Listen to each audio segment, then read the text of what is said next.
Bonjour à tous, je teste le micro pour pas casser les oreilles de tout le monde.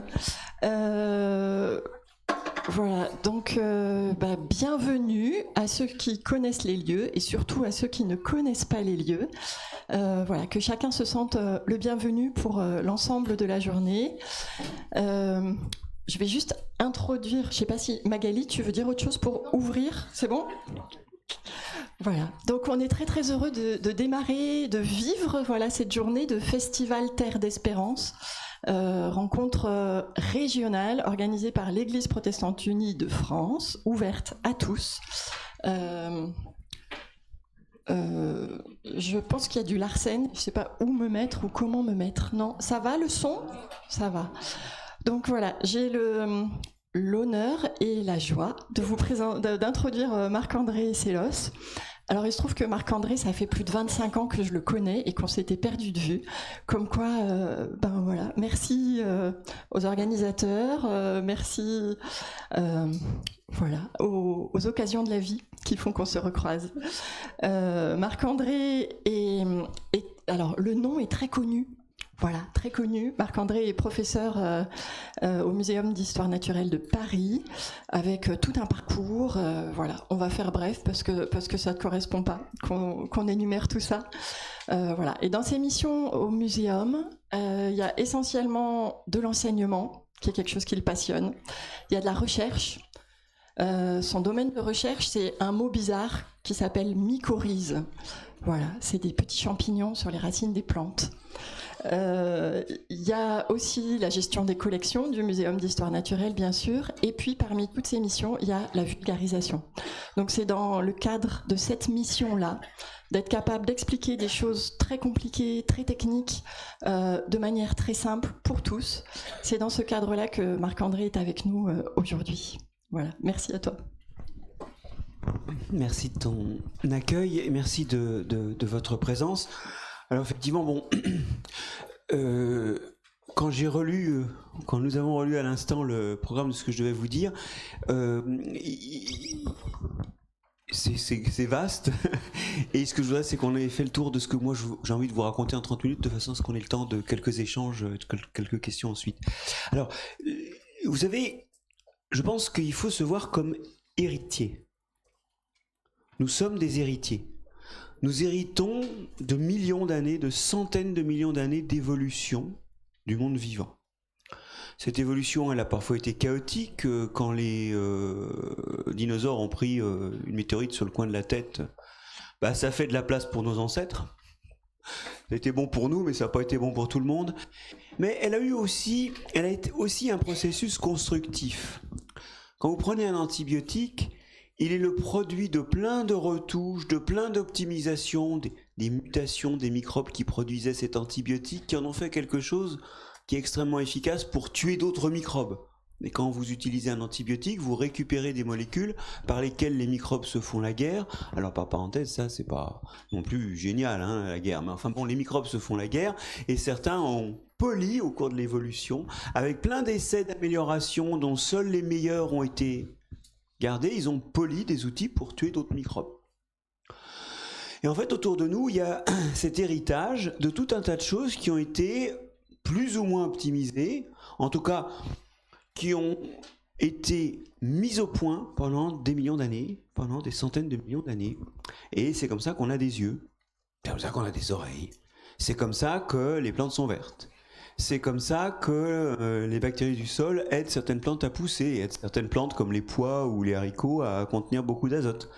Et finalement, on est hérité de tout ça, mais c'est très banal, les yeux, les dents. Personne ne s'aperçoit qu'il a des yeux ou des dents, enfin, sauf quand ça part en... Voilà. Et le truc, c'est qu'effectivement, nous sommes héritiers de choses si ordinaires que nous peinons non seulement à en être conscients, mais bien plus que nous peinons à permettre aux générations suivantes d'en être également héritières. L'homme, il est dans un écrin de nature. Et je vais vous donner quelques exemples, vous allez voir qu'en fait, il est aujourd'hui submergé par cet écrin et il s'y ensevelit. Alors, premier exemple, le sol nous nourrit. le sol, c'est un écosystème très compliqué qu'on ne voit pas. Alors là, en plus, lui, non seulement il est habituel, mais en plus, les protagonistes sont cachés physiquement dans le sol et souvent de petite taille parce que c'est beaucoup des microbes. Le sol, c'est une machine à faire de la fertilité. Dans le sol, la matière morte est dégradée par certains microbes et ça libère l'azote, le phosphate, enfin ça recycle les briques des déchets et des restes et des cadavres qui arrivent au sol très rapidement, hein. Alors je sais qu'en forêt ça prend 1 an ou 2, donc il y a un petit peu de feuilles, mais dans une pelouse par exemple, la matière morte elle est tout de suite dégradée, et en fait cette dégradation ça fait de la fertilité. Dans le sol il y a aussi d'autres microbes qui attaquent les roches et qui vont libérer du calcium, du fer, du magnésium, du potassium, enfin toutes sortes de choses qu'il y a dans les roches et qu'ils essaient d'extraire pour eux. Bon, puis il y a des fuites où ils finissent par mourir, et finalement tout ça, ça se retrouve dans des plantes, et ça se retrouve dans vous. Votre calcium, votre potassium, votre magnésium, ça vient de là, hein. Ce que je suis en train de vous décrire, ce qui se passe dans les sols, c'est vous. Pas que c'est ces choses que la vie du sol, à partir des minéraux et à partir de la matière morte, cette fertilité qui est fabriquée, elle finit par rentrer en vous. Vous êtes né du sol d'ailleurs.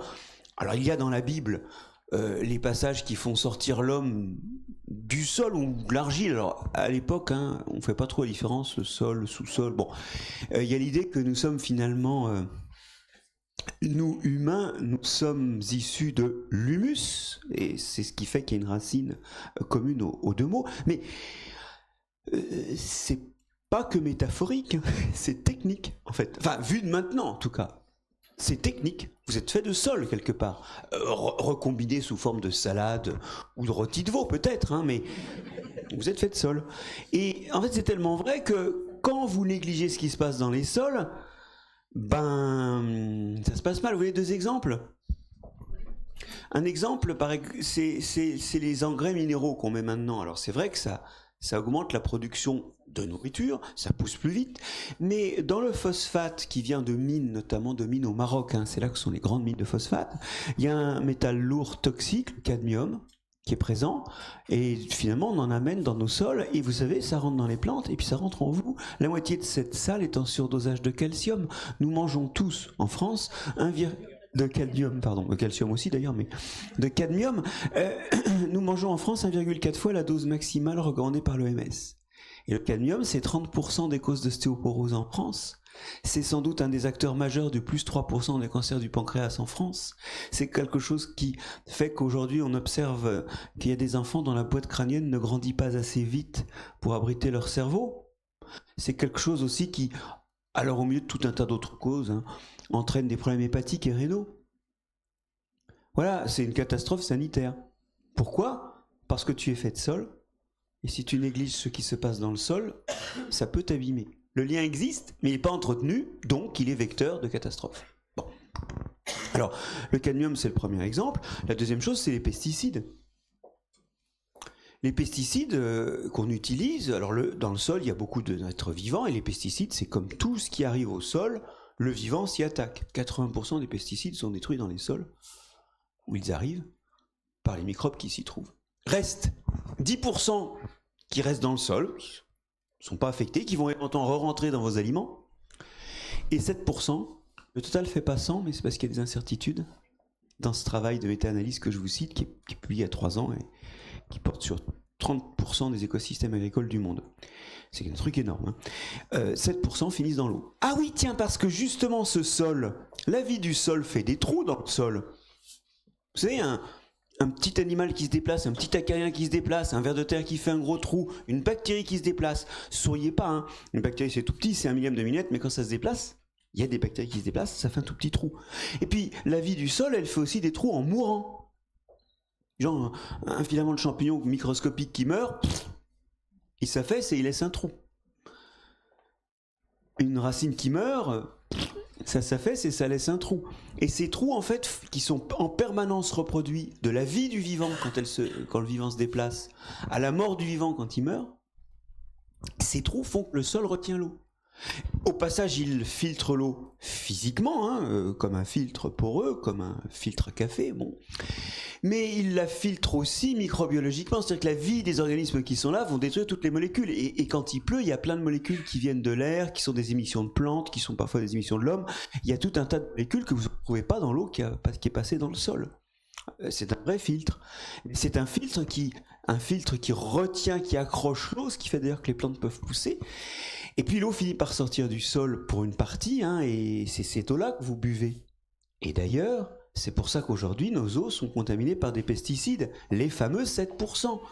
Et vous savez, en France, on pense qu'il y a plus de 800 pesticides qu'il faudra détecter dans l'eau courante. Et bien, selon les communes, vous buvez de l'eau où les détections de pesticides portent sur 50 à 500 pesticides, ça dépend. Il en manque un peu, voire beaucoup à la détection. Et un responsable d'agence de l'eau à Dour-Garonne a envoyé un jour un mail malheureux en disant bah, de toute façon il y a probablement plus d'eau potable en France. Alors il disait ça à un copain, sauf que le mail a fuité et la machine arrière fut pénible à mettre en branle. Parce qu'il a raison. Vous voyez, vous êtes tellement liés au sol que les cochonneries arrivent, et alors finalement elles arrivent aussi par l'eau, parce qu'au fait, le sol fait votre eau. Voilà. Vous savez, et ça, on peut le prendre de façon plus cynique, parce qu'on n'est pas là pour parler du bien-être humain. Les cancers du pancréas, les dysfonctionnements rénaux, c'est de la douleur humaine, ça ne vaut rien en euros. Peut-être même d'ailleurs que pour le PIB, c'est bien, parce que comme ça fait consommer des médicaments, ça compte positivement dans le PIB. Non, ce qu'il faut voir, parlons sérieux, parlons pognon. Quand vous dépensez 1 euro d'aliments type agriculture conventionnelle, on estime que l'ensemble des externalités négatives, alors externalités négatives, c'est tout ce que ça fait de gênant à côté, genre un cancer, super externe le cancer. Hein. Bon. Quand vous regardez l'ensemble des coûts de nettoyage de l'eau, des coûts en santé pour les agriculteurs, qui sont les premiers confrontés au problème des pesticides, hein, eux ils les manipulent pas quotidiennement mais hebdomadairement, et les problèmes aussi donc de fonctions environnementales qui ne se font plus, je ne rentre pas dans le détail, on compte 1,3 €. Donc mentalement multiplié par 2,3 le prix des aliments. Hein. Parce que ça, vous allez le payer de vos cotisations sociales pour la maladie, vous allez le payer par vos impôts locaux pour la qualité de l'eau, vous y êtes.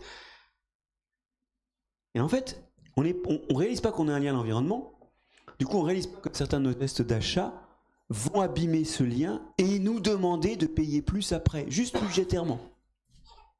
Pour parler cyniquement. D'accord ?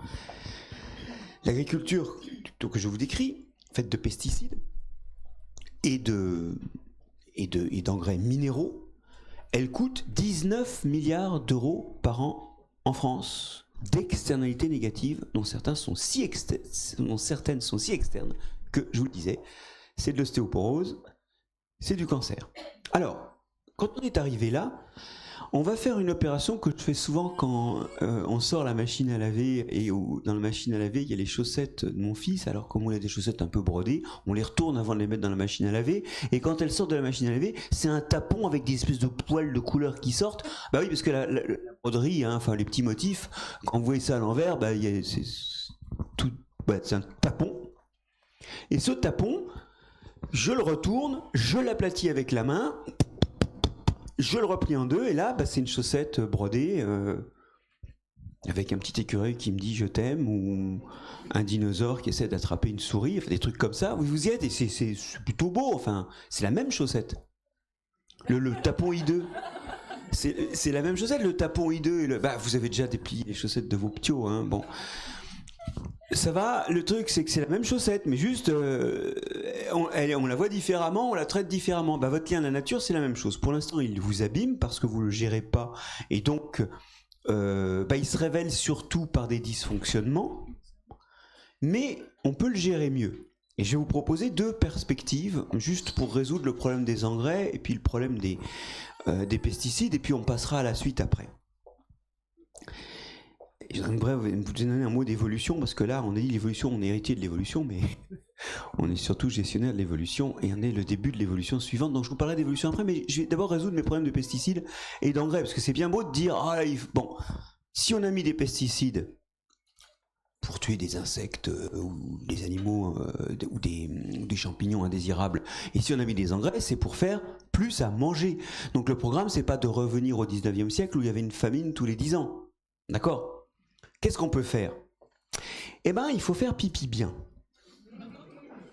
Ben oui, votre urine, c'est 11 grammes d'azote par personne et par jour, et 0,7 grammes de phosphore, 3,4 grammes de phosphate par personne et par jour. Qu'est-ce que vous en faites ?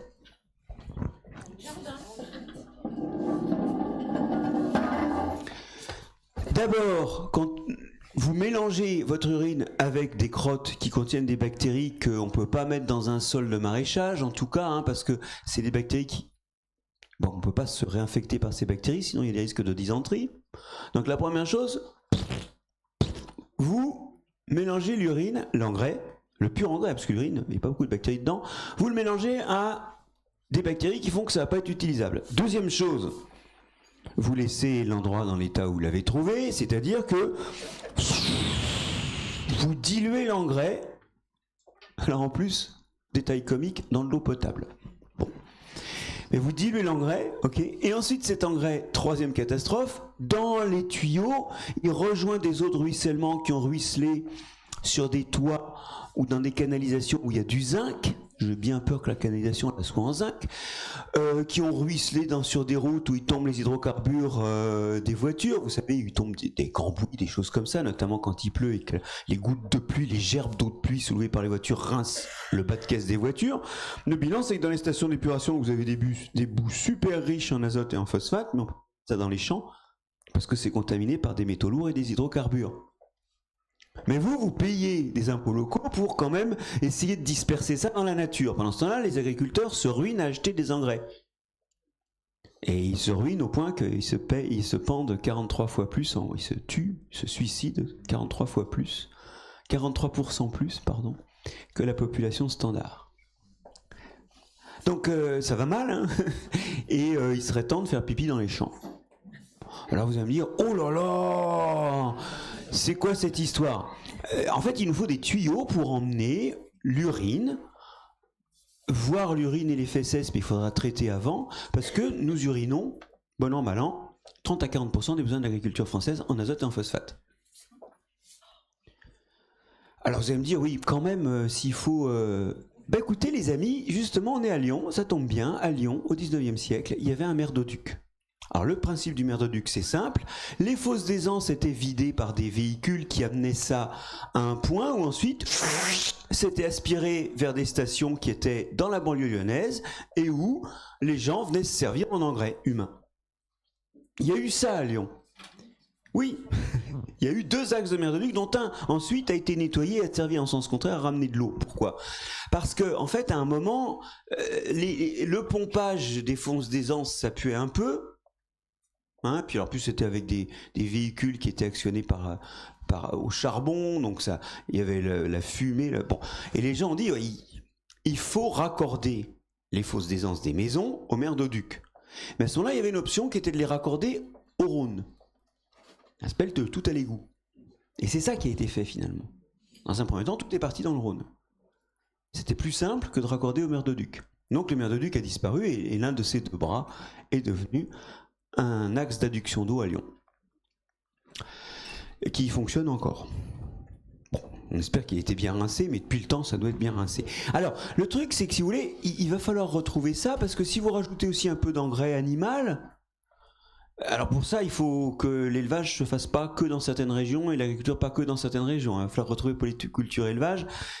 Vous pouvez pratiquement couvrir la moitié des besoins d'azote et de phosphate, vous rajoutez des engrais minéraux pour terminer, mais vous allez passer de 1,4 fois la dose recommandée de cadmium à 0,7 fois, si la moitié de l'engrais est de l'engrais d'origine animale. Oui, parce que dans votre urine, il n'y a pas de cadmium, vous le retenez. Donc votre urine est dépourvue de cadmium. Et donc vous pouvez amener une fertilité. Vous voyez que ce lien à la nature, nous y sommes aussi des solutions. C'est-à-dire que nos excréments ne sont pas des déchets au sens où ils auraient déchu de toute fonction, mais ils sont des promesses d'utilisation éventuelle comme fertilisant. Et puis après, bien sûr, on complétera avec des engrais minéraux, mais on complétera. Pour les pesticides, il serait temps de remettre des haies. Parce qu'on l'a oublié, mais dans le temps où on a arraché des haies, on avait des pesticides, et on ne s'est pas rendu compte qu'une des fonctions des haies, c'est d'être pesticide. Une haie, c'est un obstacle à franchir pour les spores d'un champignon qui passe d'une parcelle dans l'autre. C'est aussi un endroit où il y a des oiseaux et des chauves-souris qui vont boulotter les insectes. Et notamment les insectes qui passent d'une parcelle dans l'autre. Le flux de bioagresseurs, quand il y a une haie, d'une parcelle à l'autre, est réduit de 84%. Donc, vous sentez bien le truc. De nouveau, ça va pas faire 100%, donc il faudra des pesticides simplement. Ils seront en deuxième ligne. Je vais vous donner d'autres trucs avant, mais avant, je voudrais vous donner un chiffre sur les haies. Deux ou trois chiffres même. Une haie, ça stocke du carbone. 100 tonnes de carbone par kilomètre de haie. C'est bon pour le climat. Une haie, ça se taille. Alors d'ailleurs, c'est un des problèmes, il faut aider les agriculteurs à s'équiper pour avoir des haies, parce qu'il faut qu'ils taillent leurs haies. Qu'est-ce que vous faites des débris de taille ? Eh bien, vous pouvez nourrir le sol en matière organique avec ça, et vous pouvez même, si vous les concentrez, vous pouvez faire des paillages qui tuent l'herbe. Vous pouvez faire un herbicide qui n'est pas dangereux. Ça s'appelle un paillage, et en agriculture, en maraîchage bio, c'est très simple, hein. On va à la déchetterie du coin et on va chercher les déchets de jardinage et on en fait des paillages et ça fait herbicide. Vous voyez, là je viens de trouver un herbicide au passage. Mais à la base, la haie, c'est un insecticide et un fongicide. Je vais vous donner un exemple pour que vous compreniez bien que, 1, je fantasme pas, et 2, que en fait je vous parle en creux de la santé humaine. Ça se passe aux États-Unis. Il y a une maladie venue d'Europe qui tue les chauves-souris. Un champignon, un géomycète. C'est la maladie du nez blanc, parce qu'il y a des filaments de champignons blancs qui poussent sur le nez de la chauve-souris, puis elle meurt. Pas drôle, hein. Donc il y a des comtés aux États-Unis où il n'y a plus de chauves-souris, et puis des comtés où il y a encore des chauves-souris. Un économiste de Stanford a récemment fait une étude où il a un petit peu regardé ce que ça donnait sur l'agriculture. Il a montré que, en fait, les coûts, enfin, le traitement pesticide avait augmenté de 31% quand il n'y avait pas de chauves-souris. Parce qu'il faut compenser ce que faisaient les chauves-souris. Donc vous voyez que l'agriculture commence à coûter plus cher à l'agriculteur.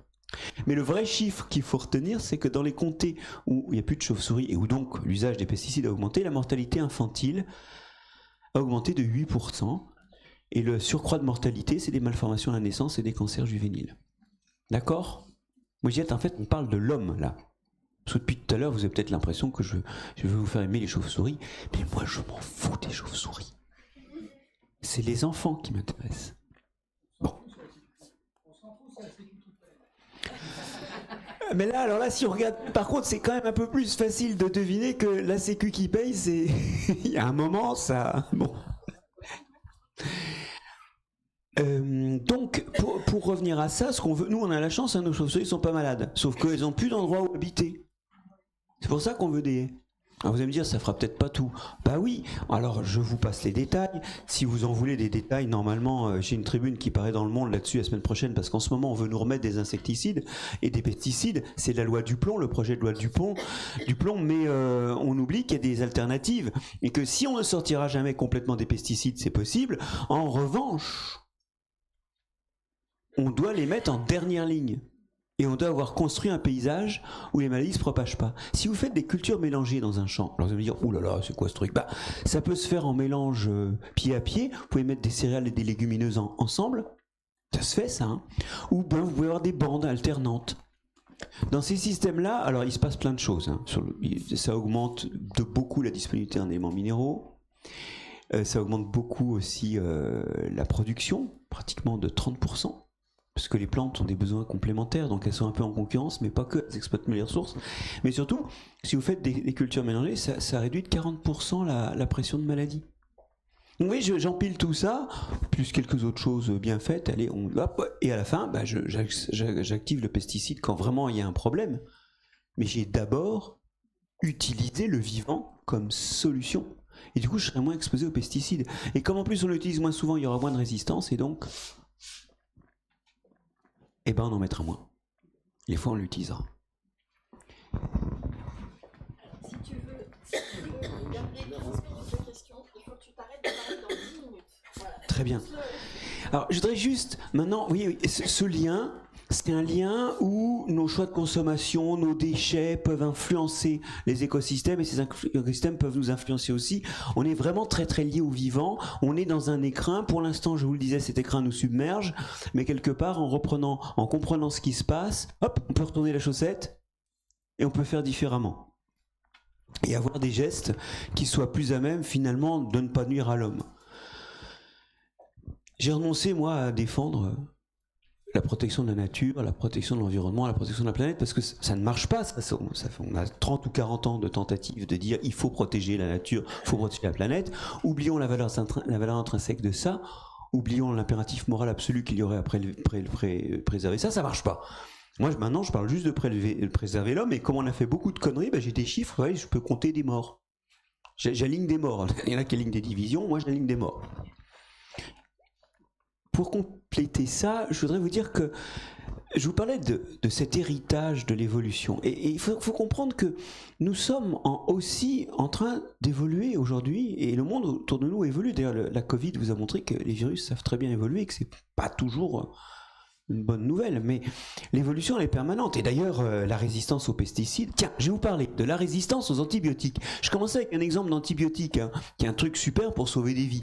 Mais aujourd'hui, à force d'avoir utilisé les antibiotiques, il y a des résistances aux antibiotiques. 4000 personnes meurent chaque année en France de résistance aux antibiotiques parce que on ne trouve pas le bon antibiotique avant qu'elles meurent. Voilà. Alors c'est des gens souvent affaiblis par ailleurs, mais ça fait quand même 4000 morts par an en France. Oui, on compte les morts. Et on compte que d'ici 10 ans, on sera à 2 millions de morts dans le monde par an, à cause des résistances aux antibiotiques. Pourquoi ? On donne des antibiotiques à des bactéries, et les lois de l'évolution sont très simples. Les sensibles meurent, et les résistants sont à la fête. Pourquoi ? Parce qu'elles n'ont plus la compétition des autres, et elles prolifèrent, et à la fin, les antibiotiques ne marchent plus. Alors vous allez me dire, ouais, mais comment on fait ?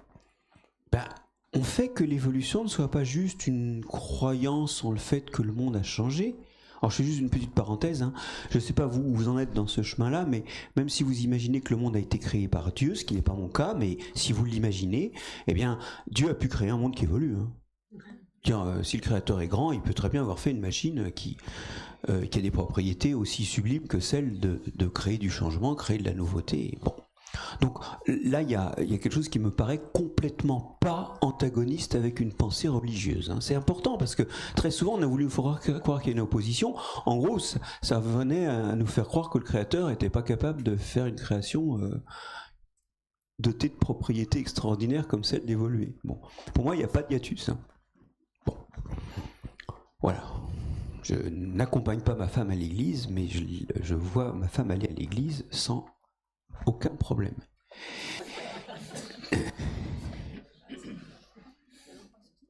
Non, mais c'est un terrain important parce que ça revient dire que cette histoire d'évolution a longtemps été une chose qui a été introduite comme une espèce de coin entre deux catégories de la population, et tout ce qui est factieux n'est pas bon. Et moi, je crois qu'il n'y a pas de hiatus. C'est un propos apaisé. Donc, revenons à ça. On sait très bien faire en sorte que les résistances n'apparaissent pas. Alors vous allez dire, mais pourquoi on ne le fait pas ? Une des raisons, c'est que les facultés de médecine ne sont pas dans les facultés de sciences. Alors non, je vais le prendre différemment. Il y a un exemple, c'est la trithérapie. Vous savez, sur le sida, on donne 3 ou 4 drogues aux gens. Donc imaginez que vous soyez un virus du sida. Si vous êtes résistant à l'une des drogues, de toute façon, il y a les 2 autres. Vous êtes mort. Imaginez que vous soyez résistant à 2. Alors là, il faudrait que vous ayez par chance eu 2 mutations qui vous rendent résistante à 2 drogues. Oui, mais la 3e, paf. En fait, dans les trithérapies, souvent, il y a 4 ou 5 drogues.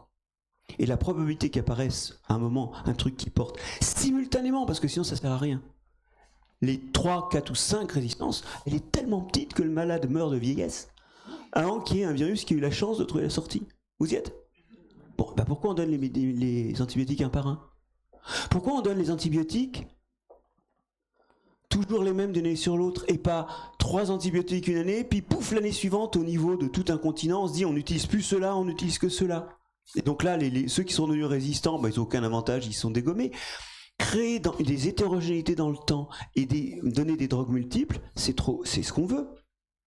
Parce que ça empêche l'apparition des résistances. Alors ça a été modélisé, et d'ailleurs ça a été empiriquement trouvé par les médecins avec la trithérapie. Mais c'est pas appliqué. Du coup, on a des morts.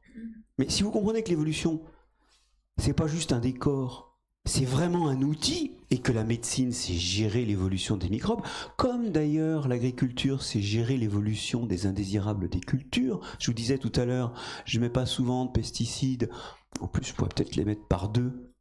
Les rares fois où je les utilise, je peux aussi empêcher l'émergence de résistance aux pesticides et donc utiliser de moindres doses. Vous y êtes ? Puisqu'il n'y aura pas de résistance. Ah oui, parce que je vous ai pas dit, mais les malades du sida, les médicaments qu'ils mangent, c'est des trucs super toxiques. Sauf que comme il n'y a pas de résistance qui apparaît chez les virus, on peut leur donner un tout petit peu, ils y survivent. Vous y êtes ? On peut dire maintenant qu'on vit correctement avec une trithérapie. Et ça, c'est un truc important, c'est que l'évolution aussi, c'est un de nos liens à la nature. Et c'est quelque chose que on gère pas forcément. On se voit pas finalement comme des fétus sur le changement perpétuel du vivant. Pourtant, on est les seuls là, dans le monde vivant à avoir compris cette règle du jeu, et on pourrait la mobiliser, et on pourrait la mobiliser pour l'homme. Alors, c'est pas pour faire de la pub, mais vu que le temps passe et qu'on va passer aux questions, j'ai fait un livre où en fait, en 10 chapitres, je raye d'un coup de plume rageur, comme les enseignants rayent les erreurs dans les copies, des idées reçues, comme quoi la nature est bien faite, comme quoi vivre c'est être autonome, il y en a plein des comme ça. Alors il y en a même un qui vous intéressera. Et Parce comme que le festival est bien fait, le livre est en vente à la sortie de... Pas possible. Quelle évolution. Ah mais ça c'est une coïncidence alors. Non mais je me disais bien que cette table avec plein de livres là-bas, c'était peut-être pas... Et pour être sérieux un instant, il y a même un chapitre où je raye la phrase suivante. L'homme et la femme sont égaux. Parce que c'est en comprenant les différences, lisez ce chapitre. Ou lisez, si vous n'avez pas envie de le lire, la dictature des objets du quotidien. Dans le machisme des objets du quotidien, qui a été écrit par une journaliste allemande. Si vous n'avez pas envie de lire mon livre, vous verrez qu'en fait, à croire qu'un homme, un homme et une femme, c'est pareil, on abîme beaucoup, souvent les femmes, et parfois aussi les hommes. C'est juste différent, et si on veut que ce soit égal, il faut partir des différences. Et arriver à construire l'égalité, mais qui n'est en rien une loi biologique, malheureusement, mais bon, culturellement, on peut le vaincre. Bref, j'ai fini de parler. Ce que je veux dire, c'est que reprendre conscience de ce que nous sommes dans la nature et de notre lien à la nature et de comment ça marche, c'est juste un humanisme.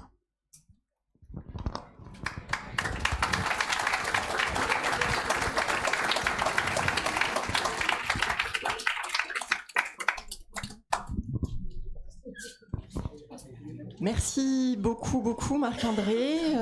Voilà, on a entendu plein de choses sur les relations finalement. Voilà, sur les relations. Alors, tes mycorhizes, c'est des relations entre le vivant, mais le vivant en plante. Et toi, à partir des relations entre les plantes, tu nous as fait prendre un recul extraordinaire en passant aux relations au sein de la nature, englobant l'humain. Humain, humus, voilà, on revient là-dessus. On garde le plus de temps possible pour des questions. Florilège, vous pouvez poser toutes les questions que vous voulez. Et puis voilà, qui veut commencer? C'est ça le plus difficile. Bonjour, donc moi ce que j'ai entendu en creux et que vous n'avez pas dit, c'est que notre conception un peu de la nature et de la gestion de la nature, elle vient d'une croyance, d'une foi, d'un gros mot qui va choquer certaines personnes peut-être, que j'appelle le capitalisme. C'est-à-dire, vous l'avez dit quand même, c'est la recherche du pognon, et vous avez pour étayer votre raisonnement, chiffré en euros, en dollars ou autres, les coûts ou les bienfaits de telle ou telle façon de gérer.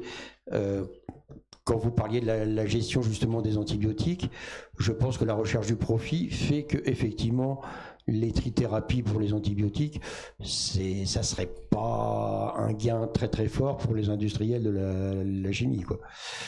C'est pour résumer un petit peu ce que j'ai entendu en creux. Oui ou non, parce que quand ils perdent un antibiotique, ils perdent une source de revenus. Hein. Je pense que là aussi, même chez les producteurs de ces produits-là, il y a une forme de naïveté par rapport à ce que pourrait être leur gain s'ils s'engageaient dans d'autres voies, dans d'autres préconisations d'utilisation. Qu'ils soutiennent pas les haies, quand vous produisez des pesticides, que vous soutenez pas les haies, c'est une chose. Mais les trithérapies, c'est juste que vous n'aurez pas à chercher de nouveaux médicaments pour les vendre, les anciens marcheront encore. Donc, même là, c'est con. Alors, le lien au capitalisme, c'est une chose, mais je dirais que peut-être que le capitalisme et tout un tas d'autres actions de façon d'être que nous avons ne sont pas. Il ne faut pas trouver des hiérarchies entre eux ou des liens de cause à effet entre eux. Je pense qu'ils sont plus généralement le fait d'une vision de l'homme centrée sur la société, avec la nature comme décor, mais pas forcément comme déterminant ou comme chose importante, et de l'individu dans la société. C'est-à-dire qu'en fait, il y a beaucoup d'anthropocentrisme et d'égocentrisme, et cette vision là, elle aboutit à plein de conséquences délétères. Donc je dirais pas qu'elle se hiérarchise, en tout cas elle s'entraide, ça c'est sûr. Alors, juste une brève remarque, vous avez parlé de l'évolution et de la création. En tant que chrétien, je suis tout à fait à l'aise avec ça, puisque le récit qui parle de la création dit que le créateur, il a créé chaque espèce, mais il a dit que la terre produise, que les eaux grouillent. Donc il a bien mis en route le fait pour que les espèces, je suis absolument à l'aise avec ça. Voilà. Ah oui, c'était le bouton start, ça, effectivement. Non, mais on est tout à fait d'accord. Et moi, je me rappelle, alors désolé, hein, mes souvenirs de saint Thomas d'Aquin sont un peu en pointillés, mais en gros, saint Thomas d'Aquin, il disait du créateur, justement, que le fait d'avoir créé le monde l'obligeait pas à suivre la vie et le détail des opérations en tout point, et que le monde avançait de lui-même. Et saint Thomas d'Aquin n'était, je pense que lui allait à la messe plus souvent que moi. Et donc, oui, on est d'accord, il y a théoriquement pas de hiatus, c'est un truc qui m'énerve beaucoup de voir à quel point on s'est entre-abîmé sur cette histoire-là. Mais ça, c'est un travers humain d'essayer de trouver des différences là où c'est les complémentarités qu'il faudrait voir.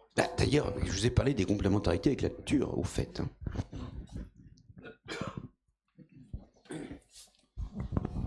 Bonjour, merci pour la conférence. Vous avez parlé beaucoup du sol. Et donc j'entends le message. Parce qu'il y a un très bon livre sur le sol sur la table là-bas. Absolument, et méconnu d'ailleurs. Je pense que les écoles d'agrochimie, etc., sont en pleine mutation aujourd'hui, avec d'ailleurs des étudiants qui commencent à refuser la formation qu'ils reçoivent. Hein. Savoir ce qui s'est passé à Paris-Grignon, à l'école d'agronomie, c'est intéressant. Mais au-delà de ça, et des notions d'économie circulaire que vous avez mis en route, hein, la valorisation des déchets, vous n'avez pas parlé de l'eau. Et l'eau, c'est 95% de notre corps, c'est la plus grande partie, je dirais, du globe, c'est là d'où l'on vient, et on voit des enjeux très court terme de l'utilisation de l'eau. Alors, je vais donner un exemple, moi, qui m'a frappé. L'Afrique, qui manque cruellement d'eau, est très en avance là-dessus et commence à faire maintenant des unités de filtration des eaux usées, et donc des toilettes. Et un certain nombre de villages africains maintenant boivent l'eau des toilettes qui a été filtrée par des filtres donc d'ultrafiltration, et donc on est devant un concept de boire ce que l'on a excrété, mais qui est pur, sans danger, filtré, sans virus, sans bactéries, etc. Et donc moi aujourd'hui j'aurais aimé avoir votre avis sur comment on se prépare à gérer l'eau, sachant qu'on voit déjà des communes en France qui n'ont plus d'eau, qu'on se prépare avec des plans gouvernementaux sur la gestion de l'eau, et que s'il n'y a plus d'eau, c'est la mort. Alors bon, vous avez raison, j'ai parlé des pollutions de l'eau, mais j'ai pas parlé de l'eau en tant qu'elle-même, hein, finalement elle était juste un vecteur. Mais alors bon, il y a plusieurs réponses à ça. La première, c'est que nous on sera jamais obligé de microfiltrer de l'eau, on en aura toujours assez, je reviens sur les chiffres. Le truc, c'est la répartition dans l'année qui va être problématique. Donc nous, on a plutôt besoin de mettre cette eau à un bon endroit, et notamment une eau chargée d'excréments, il faut l'avoir comme un engrais. Mais en fait, on va se heurter, nous, à un problème de distribution de l'eau dans l'année. En 2050, on escompte qu'il y aura 10% de précipitations en moins en été et 20% de plus en hiver. Et l'adaptation du reste sur les deux autres saisons. Et donc on va avoir des risques d'inondation en hiver, et là on voit venir ça, hein.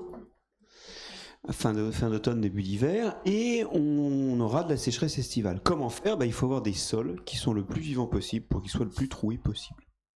Ça va permettre de retenir de l'eau dans les sols, et donc d'avoir des sols qui vont tamponner les inondations, autant que faire se peut, ce ne sera pas la panacée, et qui vont faire des réserves pour l'été. Ça existe déjà, c'est l'agriculture non labourée. Alors je vais très vite, là le labour détruit lentement les sols et détruit leurs trous. C'est bizarre parce que ça fait des trous le labour, mais c'est des trous grossiers qui s'effondrent. Et donc un sol labouré, il retient moins bien l'eau. Et l'agriculture non labourée aujourd'hui est une agriculture prodigieuse parce que elle montre que les agriculteurs peuvent s'emparer d'une solution même sans que les citoyens soient conscients qu'il se passe quelque chose. Ça, vous achetez pas des produits estampillés au cœur des sols.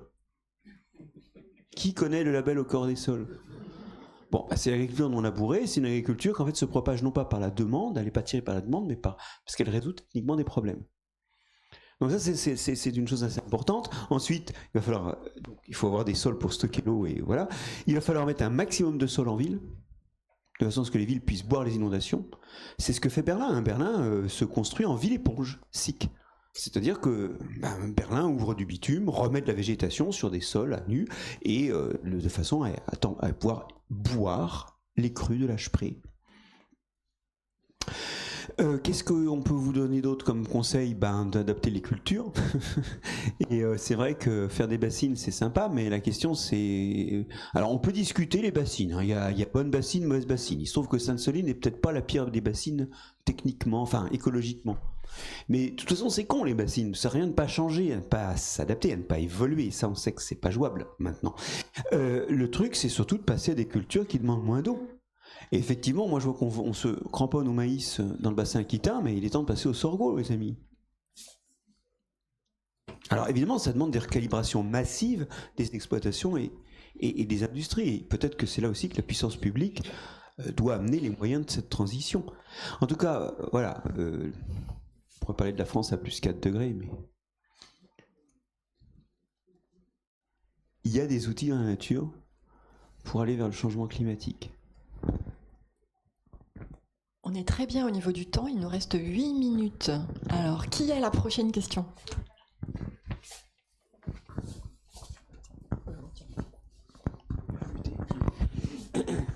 Alors, je trouve tout ça extrêmement intéressant et je me dis comment faire en sorte qu'une majorité des populations puissent avoir accès à tout ce savoir et surtout développer la conscience qu'il faut pour tout ça. Parce que évidemment, les choses ne peuvent pas se faire du jour au lendemain, c'est des processus, il faut y aller, il faut accompagner, etc. On a les politiques, etc. Tout ça, ça se fait pas du jour au lendemain. Donc comment arriver à développer cette conscience ? Et par exemple, ça commence dans le langage. Déjà, si nous continuons à dire la nature et nous, on a déjà tout faux, puisque nous sommes la nature. Vous l'avez très très bien dit tout à l'heure. Donc déjà, dans la manière dont on amène les sujets, même avec la semaine verte pour les enfants, etc., etc. Déjà là, il faudrait prendre conscience aussi de comment nous parlons de notre environnement, de notre planète, de notre humus, de nous. Et évidemment, ça a des conséquences énormes dans tous les domaines de la vie publique. C'est vrai qu'on parle beaucoup de la défense de l'environnement, on parle de la crise de la biodiversité. Il n'y a pas de crise de la biodiversité. Il y a déjà eu je vous ai parlé des dinosaures tout à l'heure, il y a eu des pets réguliers, des extinctions, puis ça repart. Donc il n'y a pas une crise de la biodiversité. La crise, c'est une crise de la vivabilité de la Terre pour l'homme. C'est là la crise. Et donc vous avez raison, il y a des expressions maladroites. Alors maintenant, comment propager l'information ? Ça, c'est la question que je me pose tous les matins en me levant et je me la pose jusqu'au soir en me brossant les dents. Il n'y a pas de bonne façon de faire. Être ici ce matin avec vous, c'est une façon de faire. Mais quelque chose me dit que si vous êtes là, c'est pas complètement par hasard. Et donc, il y a sans doute beaucoup d'entre-soi ici. Une autre façon, c'est... Non, mais si, mais c'est... Toutes mes conférences, je veux dire... Quand je parle avec les gens à la sortie, je me dis bien, il y a peut-être 2-3 personnes qui sont venues un peu par hasard. Est-ce qu'il y a des gens qui sont venus complètement par hasard et qui ne s'attendaient pas du tout à ça ? C'est peut-être le moment de lever la main. Oui, alors il y a le monsieur qui est obligé d'être là parce qu'il fait la sono, ok. Mais vous voyez, le truc, c'est bien, mais c'est marginal. Alors je suis ravi, en fait, vous êtes ma raison d'être là. Vous êtes ma raison d'être là. Mais après, donc, il y a toute la façon de véhiculer l'information. Bon, on avait fait une BD sur les sols avec un dessinateur belge. J'essaie de faire des podcasts. Je fais tout, des tribunes dans le monde. Ben voilà. Donc, parler tout le temps, écrire tout le temps. Tous les moyens sont bons. Il n'y en a pas un qui soit meilleur que l'autre. J'essaie d'être sur LinkedIn si ça vous intéresse et sur voilà, mais je suis pas sur TikTok. Alors et l'avenir, comment est-ce que je vais arriver à parler aux jeunes? Vous y êtes, donc il faut être partout et là collectivement nous scientifiques il faut qu'on soit partout. Et puis il y a un dernier niveau vraiment qui est important. Je préside la fédération Biogé qui regroupe le muséum, des académies comme celle des sciences ou de médecine, des sociétés scientifiques comme l'Institut botanique de France, des associations, d'associations de citoyens, les journalistes de l'environnement, des fédérations d'entreprises, des fondations d'entreprise. Nous sommes 80 à être la voix des sciences du vivant et de l'environnement en France et nous militons pour plusieurs choses. Déjà, essayer de faire comprendre aux citoyens que nos sciences ne sont pas que l'explication des catastrophes, mais aussi en filigrane, elles sont la solution. Elles proposent des solutions. Puis on verra bien ce que ça donne, hein, mais elle propose des solutions. Deuxièmement, alors ça on le fait à travers notamment un festival annuel à Rouen, mais qui est retransmis en ligne si ça vous intéresse. B-I-O-G-E-E, tout est sur le site, Biogé.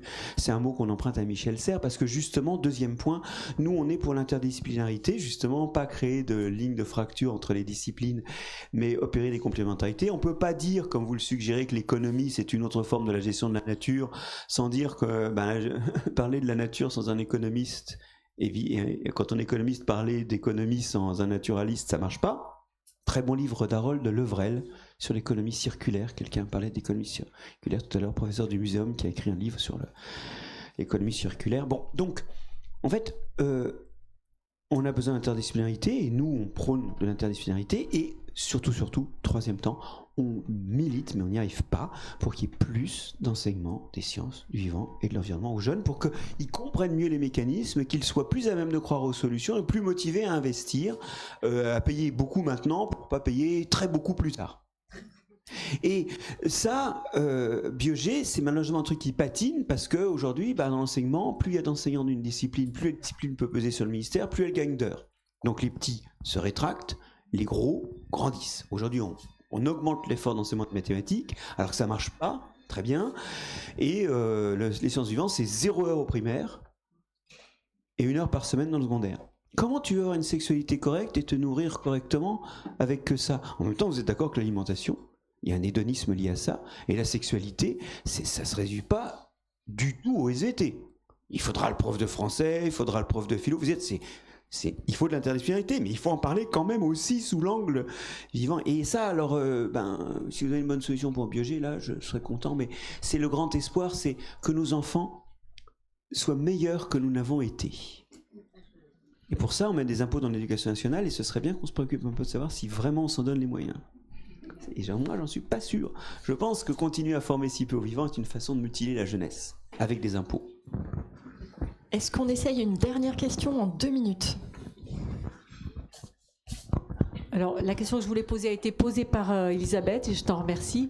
La question sur la transmission, la transmission et la diffusion plus large. Mais en revanche, moi, je me pose justement une question sur le niveau de connaissances scientifiques des élites politiques, et en particulier en France, et je me demande si c'est pas aussi un des freins à la compréhension des choses, c'est-à-dire des gens intelligents, des gens intelligents qui sont capables de faire une dissertation, peut-être sur Saint Thomas, mais pas forcément de comprendre les processus scientifiques qui sont à l'œuvre dans ce qui se passe, c'est-à-dire, et qui donc du coup sont beaucoup plus perméables au travail des lobbyistes. Et il me semble qu'il y a peut-être un travail de lobbyisme à faire qui est un peu plus sain que celui auquel ils sont perméables.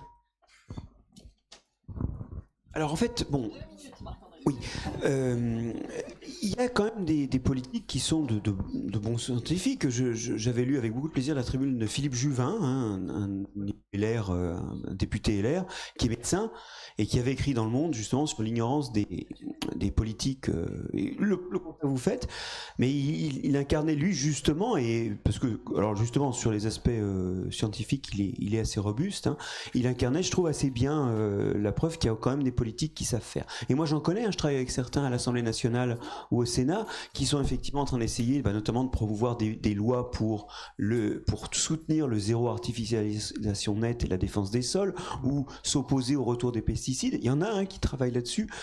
Ils vont chercher de l'information scientifique. Ils sont pas forcément bons scientifiques, mais ils vont chercher l'information. Mais pour beaucoup, ça sert pas, parce que en fait, le politique parle au peuple. Et si le peuple n'est pas éduqué en sciences, le politique n'a pas intérêt à parler de sciences. Donc ce qu'il faut, c'est qu'on éduque le peuple. Le peuple, c'est pas la populace, le peuple, c'est nous. C'est avec un grand P. Il faut qu'on éduque le peuple. Parce que quelque part, si le peuple est éduqué aux sciences, les politiques sortant du peuple, ils le seront aussi. Mais c'est vrai qu'il faut aussi que les scientifiques sortent de leur laboratoire. Et aujourd'hui, ils en sont empêchés par plusieurs choses. D'abord, c'est pas du tout valorisé dans leur carrière. Ensuite, ils savent pas faire. La plupart du temps, ils savent pas parler. Moi, là, je me suis pris la tête avec un mec qui fait une étude superbe, l'étude Agrican. Il pilote l'étude Agrican qui regarde les maladies des agriculteurs sur 180 000 agriculteurs en France. C'est un truc qui est cofinancé MSA, INSERM, Université de Caen. Et ce monsieur, je l'invite à parler 15 minutes dans un grand événement public, grand public, avec 10 minutes de questions. Il me dit, c'est pas le bon format, à moins d'une heure, je peux pas expliquer. Va te faire foutre, pauvre con. Mais non, mais en 15 minutes, vous devez résumer le cœur de votre histoire. Vous pouvez le faire en 1 minute. Et une des choses que je fais, et je terminerai là-dessus, et en fait, le format est génial, c'est les capsules météo-climat. Je fais partie des scientifiques qui répondent à une question de téléspectateurs. Je suis entre la météo et le film, avec la pub devant, derrière, voilà. C'est 1 minute. Alors là, c'est pas le bon format, il faut au moins 1 heure pour expliquer ça. Tu parles, en 1 minute, tu ne perds pas les gens. Tu ne les perds pas. Et c'est là qu'on voit si t'es bon ou pas.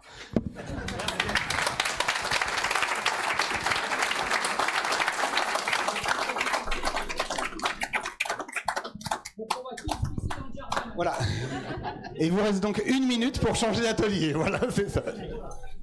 Non, les ateliers commencent à l'heure pile. Voilà. Et les conférences aussi.